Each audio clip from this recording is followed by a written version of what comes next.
melhor é um prato de hortaliças onde há amor do que o boi cevado onde há ódio?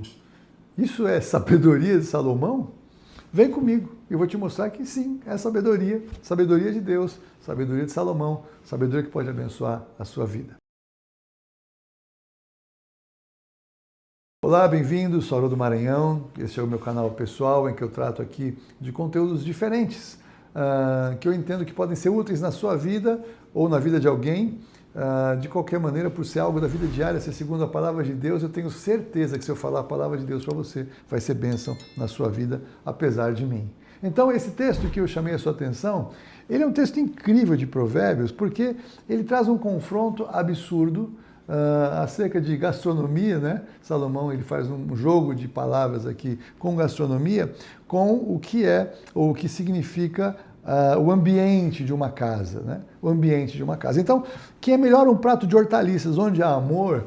Então, eu tenho certeza que o pessoal do churrasco, né? O pessoal aí da picanha, né? A turma que gosta, como eu, de uma boa carne de churrasco, meu Deus, falar de um prato de hortaliça é uma coisa assim, Jesus da glória, tem misericórdia, né? Apesar que eu mudei um pouco a minha alimentação, estou fazendo alguns ajustes aqui, então tem mais hortaliças no meu prato, mas eu não abro mão de uma picanha. Mas ele não está falando da gastronomia, ele está falando do ambiente em que as pessoas vivem, porque a contrapartida é melhor do que um boi cevado, sabe aquele boi no rolete, aquela coisa, né?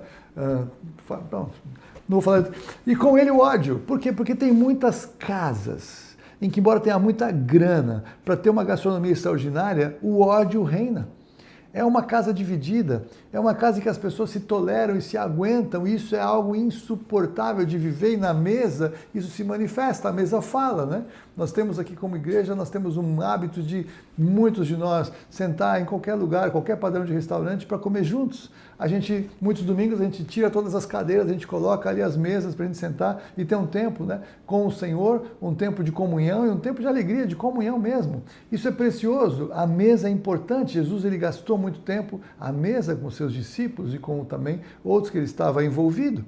Então, essa situação, para mim, eu entendo, eu faço um paralelo com esse texto de Jesus no Evangelho de Lucas, capítulo 13 e em diante.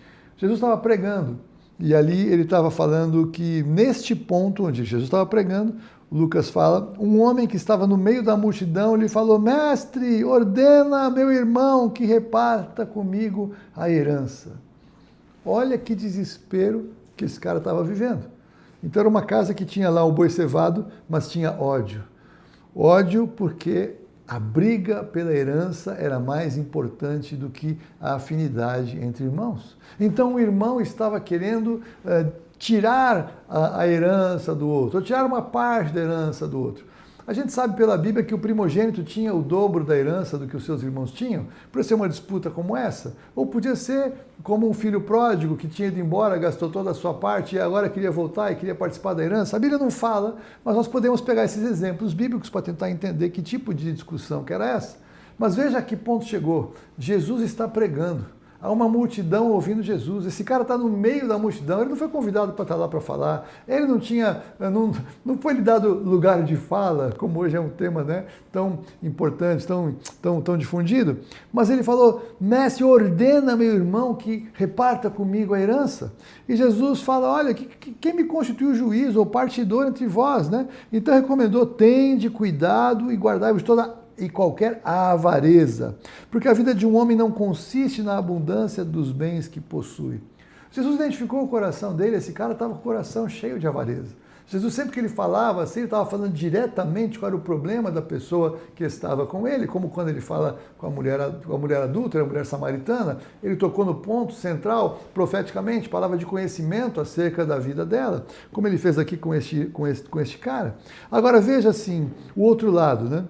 Um prato de hortaliças onde há amor, ou um lugar de ódio, ou um lugar em que a confiança está nas finanças, que é um aspecto, a sequência do texto que Jesus fala esse cara agora talvez fosse o próprio pai que havia morrido, ele fez a conexão, é uma boa inferência, não sabemos, mas esse cara, ele já era rico, ele teve uma grande produção, ele falou, o que eu vou fazer? Eu vou derrubar aqui os meus celeiros e vou construir celeiros maiores, e aí eu vou poder viver regaladamente até o fim da minha vida, sem me preocupar com dinheiro.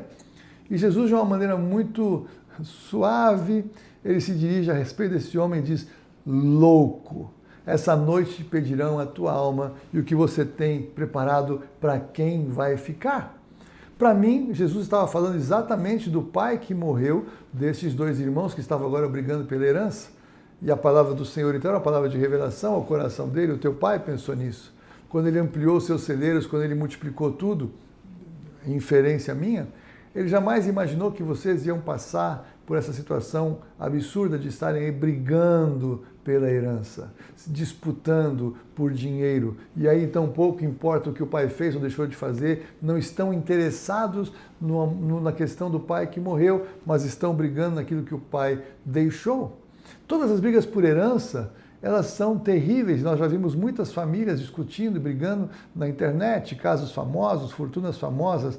Então, advogados, juízes, contadores, toda sorte de pessoas envolvidas para dividir uma herança de alguém que achou que tinha resolvido toda a sua vida, que tinha o suficiente para viver para sempre e que partiu deste mundo. Então, aqui, muitas coisas para pensar. Amor é o que deve transbordar em uma casa. E isso é uma decisão. A gente não... não, amor é uma coisa que ninguém controla. Controla sim. A Bíblia fala que nós amamos porque Deus nos amou primeiro, Deus decidiu nos amar. Amar é uma decisão, amar é um compromisso. Amar é um posicionamento. Então, numa família tem que haver amor, tem que decidir amar e perdoar porque vão conviver para sempre. E isso é melhor do que ter... É melhor ter amor dessa maneira do que viver dividido. É melhor ter amor do que ter um boi cevado. Mesmo pouca coisa, uma comida simples no lugar de amor é muito melhor do que esse tipo de ambiente de disputa. Às vezes o pai nem morreu e já estão brigando pela herança. Isso é uma tragédia. O dinheiro não resolve a vida, o dinheiro não resolve o futuro, o dinheiro não assegura nada. Então nós precisamos compreender que o que o Senhor espera de nós, em especial os pais, enquanto têm os filhos consigo, é que consigam construir um ambiente saudável na casa, na família, no lar. Que os filhos se amem, que aprendam, se respeitem. Podem ter diferenças, muitos filhos são completamente diferentes uns dos outros, na verdade, mas ainda assim têm uma mesma origem, têm o mesmo fundamento e eles devem, então, no Senhor, desenvolver amor, respeito, perdão, consideração pelos outros, porque isso vai ser uma bênção para a vida toda. Se há filhos unidos, vão multiplicar a herança que os pais possam deixar, porque a unidade promove esta bênção, o Senhor ordena a bênção sobre a unidade. A unidade ela é produtiva, a unidade é multiplicadora, mas uma casa dividida não prospera. Se esses irmãos receberam essa herança depois, pelo princípio de uma casa dividida não prospera, provavelmente perderam seus bens ao longo da sua vida. Não posso falar isso conhecendo a história, mas eu posso falar isso comparando os princípios, aplicando os princípios da palavra nesta situação. Que tragédia, que angústia, que coisa triste. Que não seja assim na sua casa, que não seja assim nas nossas casas, nas nossas famílias, que possamos ter sabedoria, segundo Deus, de validar, abençoar, receber do Senhor, mesmo que seja o pouco. Porque quando somos fiéis sobre o pouco, em todas as áreas da nossa vida, Deus pode nos colocar sobre o muito. Os princípios da palavra nos abençoam se nós cremos e praticamos e os conhecemos. Esse é o propósito do Senhor para nós. Que Deus te abençoe, que você possa pôr em prática aí um pouco disso que vem da Bíblia, que vem do Senhor na sua vida. É a minha oração em nome de Jesus.